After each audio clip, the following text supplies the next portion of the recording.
Hi hello నమస్తే welcome to vlogging with Shiva.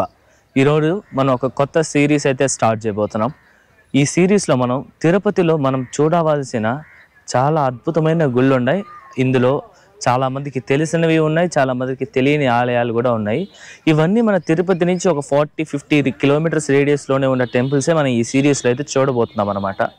అందులో first video ఈరోజు మనం చూడబోయేది. ఈ యొక్క ఆలయం కూడా చాలామందికి తెలియదు, అందుకే ఈ ఆలయంతోనే స్టార్ట్ చేయబోతున్నాం. ఈ ఆలయం ఎక్కడుందంటే మన తిరుపతి నుండి ఒక 33 కిలోమీటర్ల దూరంలో ఉన్న తొండమనాడు, దీన్నే తొండమనాడుపురం అని కూడా పిలుస్తారనమాట. ఈ ఊర్లో అయితే మనకి ఆ ఆలయం ఉంది. ఈ ఆలయం వచ్చి శ్రీదేవి భూదేవి సమేత ప్రసన్న వెంకటేశ్వర స్వామి వారి ఆలయమే ఈరోజు మనం చూడబోయేది. ఈ ఆలయం కూడా 9వ శతాబ్దంలో అయితే నిర్మించారు. ఇంకా మనం ఏమాత్రం లేట్ చేయకుండా ఆ ఆలయం దగ్గరికి వెళ్ళి ఆ ఆలయం యొక్క పూర్తి చరిత్ర అయితే తెలుసుకుందాము. ఈ ఆలయంలో వెంకటేశ్వర స్వామి కూర్చొని అయితే భక్తులకైతే దర్శనమిస్తారు. సరే, ఇంకా వెళ్ళి చరిత్ర మొత్తం తెలుసుకుందామా, రండి.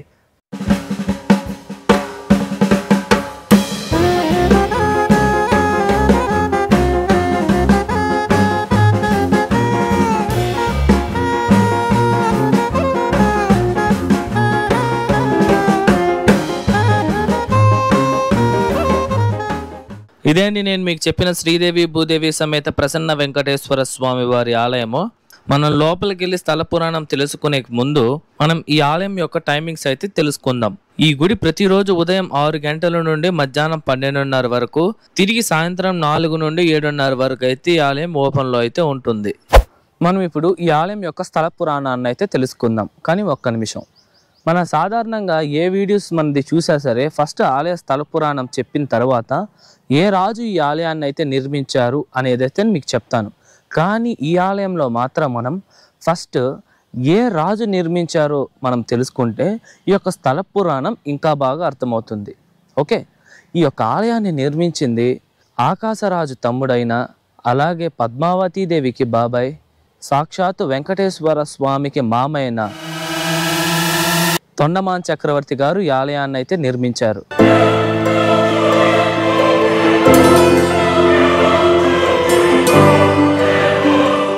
అవునండి, ఈ ఆలయాన్ని నిర్మించింది తొండమాన్ చక్రవర్తి గారు. ఇప్పుడు మనం ఈ ఆలయం యొక్క స్థల పురాణాన్ని అయితే తెలుసుకుందాం. పూర్వం పద్మావతీదేవి గారి తండ్రైన ఆకాశరాజు నారాయణ వనాన్ని రాజధానిగా పెట్టుకొని పరిపాలించేవారు. అలా ఆయన పరిపాలిస్తుండగా ఆయన వయసు పైపడడంతో ఆయన అయితే మరణిస్తారు. ఆయన మరణాంతరం అతని తమ్ముడైన తొండమాన్ చక్రవర్తి, అలాగే ఆకాశరాజు కుమారుడైన వాసుదాసు రాజ్యం కోసం యుద్ధం చేయాలని అయితే అనుకుంటారు.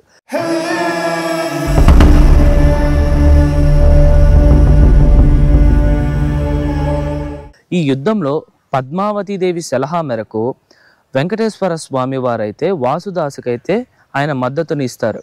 ఎంత వాసుదాసుకి ఆయన మద్దతు ఇచ్చినప్పటికీ తొండమాన్ చక్రవర్తి ఆయనకి ఎంతో ప్రియమైన భక్తుడు. దానికి ఆయన దగ్గర ఉన్న శంఖాన్ని అయితే ఆ ఒక తొండమాన్ చక్రవర్తికి అయితే ఇస్తారనమాట. ఇక యుద్ధం మొదలవుతుంది. ఆ యుద్ధం తీవ్రంగా అయితే జరుగుతుందన్నమాట. అలా జరిగినప్పుడు ఇంకా వెంకటేశ్వర స్వామి వారు వెళ్ళి కొంత సమయం ఆ యొక్క యుద్ధాన్ని ఆపి ఇద్దరిని కొంత శాంతించమని అయితే చెప్తారు. అప్పుడు తొండమాన్ చక్రవర్తి అలాగే వాసుదాసు ఇద్దరూ శాంతించిన తర్వాత వెంకటేశ్వర స్వామి వారు అయితే ఒక సలహా ఇస్తారు. అదేంటంటే ఆ ఒక రాజ్యాన్ని 2గా విభజించమని.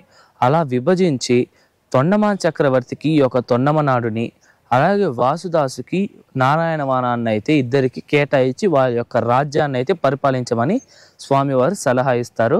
స్వామివారి సలహా మేరకే ఆ ఇద్దరు కూడా వాళ్ళ యొక్క రాజ్యాన్ని పరిపాలిస్తారు. ఈ యొక్క విభజన తర్వాతే స్వామివారు తొండమాన్ చక్రవర్తికి తిరుమలలో ఆలయాన్ని నిర్మించమని అయితే చెప్తారనమాట.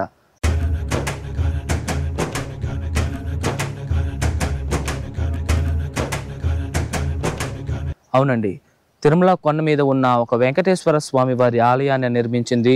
అలాగే మనం ఇప్పుడు చూస్తున్న ఈ యొక్క ప్రసన్న వెంకటేశ్వర స్వామి వారి ఆలయాన్ని నిర్మించింది ఇద్దరు ఒకరే, ఆయనే తొండమాన్ చక్రవర్తి. అలా తొండమాన్ చక్రవర్తి తిరుమల కొండ మీద ఆ ఒక ఆలయాన్ని నిర్మించిన తరువాత స్వామివారు అక్కడికి వెళ్ళి కొలువు తీరుతారు. దాని తరువాత తొండమాన్ చక్రవర్తి ప్రతిరోజు అక్కడికి వెళ్ళి స్వామివారిని దర్శించి పూజలు చేసి మళ్ళా తిరిగి కిందకైతే వచ్చేసేవారు. ఇది ప్రతిరోజు జరుగుతూనే ఉండేది. అలా కొంతకాలం గడిచిన తరువాత తొండమాన్ చక్రవర్తికి వయసు పైబడుతుంది. అలా వయసు పైబడడంతో ఆయన ప్రతిరోజు కొండ మీదకైతే వెళ్ళలేకపోతారు. దానికి ఆయన అసంతృప్తి కలిగి చాలా బాధపడతారు. ఎందుకంటే ప్రతిరోజు స్వామివారిని దర్శించే భాగ్యం తనకి ఇప్పుడు లేదు అని. వెంకటేశ్వర స్వామివారు తొండమాన్ చక్రవర్తి యొక్క అసంతృప్తిని స్వామివారు చూసి తానే స్వయంగా అయితే ఇక్కడికి వచ్చి ఆ తొండమాన్ చక్రవర్తి యొక్క ఆతిథ్యాన్ని అయితే స్వీకరిస్తారు. తొండమాన్ చక్రవర్తి స్వామివారిని ఇక్కడే కొలువు తీరమని కోరుతారు. దాంతో స్వామివారు తన భక్తుడి కోసం ఇక్కడే శ్రీదేవి భూదేవి సమేతంగా కొలువు తీరుతారు. అలాగే ఇక్కడ స్వామివారు తొండమాన్ చక్రవర్తికి ఇంట్లోనే దర్శనం ఇవ్వడం వలన స్వామివారిని వీటిల్ ఇరుండురై పెరుమాల్ అని కూడా పిలుస్తారు. ఇదండి ఈ ఆలయం యొక్క స్థల పురాణం. ఇప్పుడు మనం ఈ ఆలయం యొక్క నిర్మాణం యొక్క చరిత్రను అయితే తెలుసుకుందాం. ఈ ఆలయాన్ని 9 మరియు 10వ శతాబ్దంలో తొండమాన్ చక్రవర్తి గారు అయితే నిర్మించారు. మనకి ఈ ఆలయంలో ప్రధాన గోపురం, బలిపీఠం, ధ్వజస్తంభం, ముఖమండపం, అర్ధమండపం, గర్భాలయం ఇంకా ఎన్నో అద్భుతంగా ఈ యొక్క ఆలయాన్ని అయితే తొండమాన్ చక్రవర్తి గారు అయితే నిర్మించారు. పూర్వం ఈ ఆలయాన్ని చోళులు, పల్లవులు, పాండ్యులు వంటి గొప్ప రాజులు కూడా సందర్శించారని ఆలయం యొక్క చరిత్ర మనకి చెబుతోంది. ఇది ఈ ఆలయం యొక్క చరిత్ర. ఇప్పుడు మనము ఈ ఆలయంలో స్వామివారు ఎలా ఉన్నారనేది తెలుసుకుందాం. నేను ఇప్పుడే దర్శనం చేసుకొని అయితే వచ్చి మీతో మాట్లాడుతున్నాను అనమాట. స్వామివారు చాలా అద్భుతంగా అయితే ఉన్నారు. దాదాపు 9 అడుగులైతే విగ్రహం యొక్క ఎత్తు అయితే ఉంటుందన్నమాట. స్వామివారు సాధారణంగా అయితే మనకి నిలబడుకొని దర్శనమిస్తారు. కానీ ఈ ఆలయంలో స్వామివారు కూర్చొని శ్రీదేవి భూదేవి సమేతంగా అయితే మనకి దర్శనమిస్తారు. దర్శనం కూడా చాలా అద్భుతంగా అయితే జరిగింది. మీరు కూడా ఈ యొక్క ఆలయానికి వచ్చి స్వామివారిని దర్శిస్తారనే నేను ఆశిస్తున్నాను అనమాట. ఈ ఆలయం టీటీడీ ఆధ్వర్యంలోకి ఎప్పుడు వెళ్ళిందో తెలుసుకుందాం. ఇది తెలుసుకోవాలంటే మనం ఒక 2 శతాబ్దాలు వెనక్కి అయితే వెళ్లాల్సి ఉంటుంది. ఈ ఆలయాన్ని 9వ శతాబ్దంలో నిర్మించినప్పటికీ ఈ ఆలయం దాదాపు 19వ శతాబ్దం వరకు చాలా అపురూపంగా చాలా మంది భక్తులతో కిటకిటలాడుతూ ఉండేది ఈ యొక్క ఆలయం. దాని తరువాత అంటే 20వ శతాబ్దంలో ఈ ఆలయం దాని యొక్క పూర్వ వైభవాన్ని అయితే కోల్పోయింది. చాలా మంది భక్తులకి ఈ యొక్క ఆలయం ఉన్నట్టు కూడా తెలియకపోవడం, అలాగే ఆలయం కూడా పాతబడిపోవడంతో చాలా మందికి ఈ ఆలయం అయితే తెలియదు. దీని తర్వాత 2008లో టీటీడీ డిపార్ట్మెంట్ ఈ యొక్క ఆలయాన్ని అయితే వాళ్ళ యొక్క ఆధ్వర్యంలోకి తీసుకొని ఈ యొక్క ఆలయాన్ని అయితే నిర్మించింది. 2016లో ఈ యొక్క ఆలయం యొక్క కుంభాభిషేకాన్ని, 2017లో పవిత్రోత్సవాలని టీటీడీ అయితే నిర్వహించింది. ఈ ఆలయం టీటీడీ యొక్క ఆధ్వర్యంలోకి వచ్చినప్పటి నుండి ఈ యొక్క ఆలయాన్ని ఎన్నో రకాలుగా అభివృద్ధి చేస్తూ ఎప్పటికప్పటికి భక్తులకి అందుబాటులో ఉండే విధంగా ఆలయం యొక్క నిర్వహణ అయితే ఈ ఆలయంలో జరుగుతోంది. ఇదంతా టీటీడీ వాళ్ళు తీసుకోవడం, వాళ్ళ యొక్క ఆలయాన్ని అయితే నిర్మించడం చాలా ఆనందంగా అయితే ఉందన్నమాట. ఇది ఈ ఆలయం యొక్క స్థల పురాణం, నిర్మాణం చరిత్ర, ఈ ఆలయం యొక్క పూర్తి చరిత్ర మీకు అర్థమైందని అనుకుంటున్నా.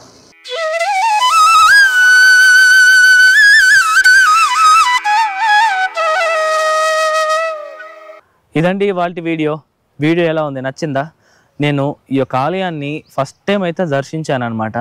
మాది లోకల్ తిరుపతి అయినప్పటికీ ఇక్కడ ఈ ఆలయం ఉందని కూడా మాకు తెలియదు అనమాట. చాలా అండర్ రేటెడ్ టెంపుల్, చాలామందికి తెలియదు. ఈ యొక్క సిరీస్ ద్వారా మనము చాలామందికి తెలియని ఆలయాలు కూడా మనం ఈ యొక్క సిరీస్లో అయితే చూడబోతున్నాం.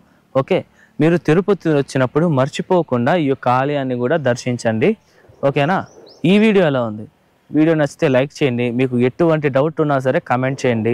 ఓకే, మీ ఫ్రెండ్స్ అండ్ ఫ్యామిలీస్కి అయితే షేర్ చేయండి. మన ఛానల్ని సబ్స్క్రైబ్ చేసుకోండి. ఓకే, మన ఛానల్లో ఇంకా చాలా అద్భుతమైన వీడియోస్ కూడా ఉన్నాయి. తిరువన్నామలై, రామేశ్వరం లాంటి పుణ్యక్షేత్రాలు కూడా ఉన్నాయి. ఆ వీడియోస్ కూడా మీకు ప్లేలిస్ట్లో దొరుకుతాయి. అలాగే వేదనారాయణ స్వామి, పలికొండేశ్వర స్వామి, రామగిరి వాలీశ్వర స్వామి ఆలయాలు కూడా మన ఛానల్లో ఉన్నాయి. ఆ వీడియోస్ కూడా మీకు డిస్క్రిప్షన్లో ఇచ్చాను, చెక్ చేయండి. ఓకే, మరొక మంచి వీడియోతో మీ ముందరకు వస్తా. అంతవరకు మీ శివవర ప్రసాద్ సైనింగ్ ఆఫ్.